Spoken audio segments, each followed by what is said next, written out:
ত্রয়োদশ জাতীয় সংসদ নির্বাচনের 297টি আসনের আনুষ্ঠানিক ফলাফল ঘোষণা করেছে নির্বাচন কমিশন। তবে চট্টগ্রাম 2 ও চট্টগ্রাম 4 আসনের ফলাফল আপাতত স্থগিত রাখা হয়েছে। শুক্রবার 13 ফেব্রুয়ারি রাজধানীর আগারগাঁওয়ে নির্বাচন কমিশন সচিবালয়ে এ তথ্য জানান ইসি সচিব আক্তার আহমেদ। তিনি বলেন, নির্ধারিত প্রক্রিয়া অনুসরণ করে 297টি আসনের ফলাফল আনুষ্ঠানিকভাবে প্রকাশ করা হয়েছে। বাকি 2 আসনের বিষয়ে প্রয়োজনীয় কার্যক্রম শেষে কমিশন সিদ্ধান্ত জানাবে।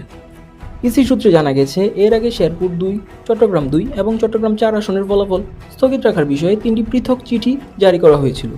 পরবর্তীতে শেরপুর 2 আসনের ফলাফল ঘোষণা করা হলেও ওই আসনের গেজেট আপাতত প্রকাশ না করার সিদ্ধান্ত নিয়েছে কমিশন। নির্বাচন কমিশন জানিয়েছে, স্থগিত 2 আসনের বিষয়ে আইনানুগ প্রক্রিয়া সম্পন্ন করে পরবর্তী সময়ে ফলাফল ঘোষণা করা হবে। এখন পর্যন্ত প্রাপ্ত চূড়ান্ত ফলাফল অনুযায়ী সর্বাধিক 213টি আসনে ভূমিদস্যু বিজয় লাভের মাধ্যমে সরকার গঠন করতে যাচ্ছে বিএনপি নেতৃত্বাধীন জোট। আর 76টি আসনে বিজয়ী হয়ে প্রধান বিরোধী দল হিসেবে সংসদে যাচ্ছে বাংলাদেশ জামাতে ইসলামী নেতৃত্বাধীন 11 দলীয় জোট। Mahmudul Hasan Rifat, desk report, state TV.